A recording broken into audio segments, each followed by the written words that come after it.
that if mission really is the salvific work of God in the world, then discipleship's not enough. It's not enough for me to just sit and to learn all of the time. Like, that is amazing, and it's needed. But I have to wonder if you're actually learning from the life of Jesus if you don't go out and then live that life externally. Like what I think, the world, right? Like when the world looks at the church today, I wonder if the world has the doubts about the church today because the church claims to be something it's not representing in the world.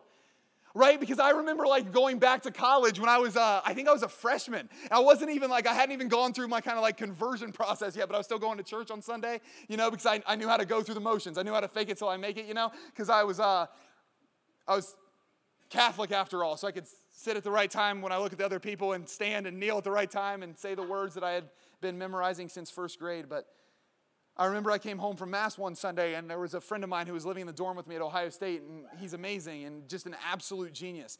And atheist, grew up without faith, was still atheist at the time. I'm not sure where he's at now, and I'll have to reach out to him. Maybe that's an inspiration to reach out to him today. But I came home, and I remember he looked at me, and he goes, "Brad, you keep going to Mass on Sunday." And I was living 1 foot in, 1 foot out at the time for sure.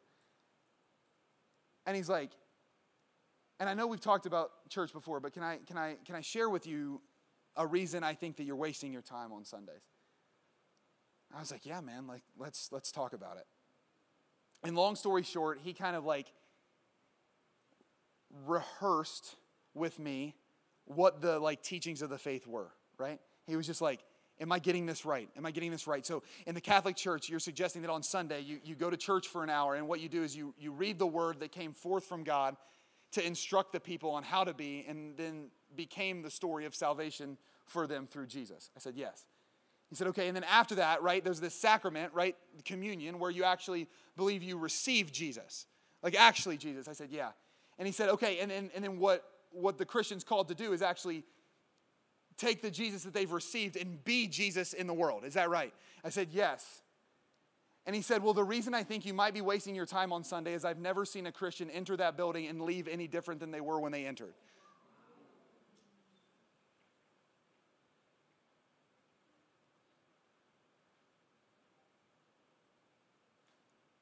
And like when I think back, like I think he was right. Like, guys, discipleship has to change us. Every true encounter with Jesus changes us. Every authentic yes to the Lord, it totally adjusts the ways that we live. And without mission, discipleship, sainthood isn't possible. Like when you look at the story of the saints, right? Like these true stories of these amazing men and women. It doesn't look to me like they sat around until they got really holy and then went out. It seems to me like they met Jesus, decided to go out, and got really holy in going out.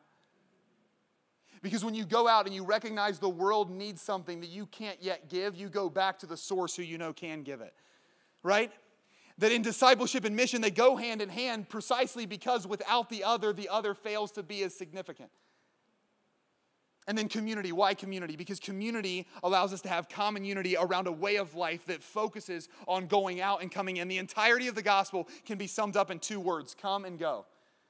Come, follow me. Go, therefore. Come and see the place where he lay. Go and make disciples of all nations.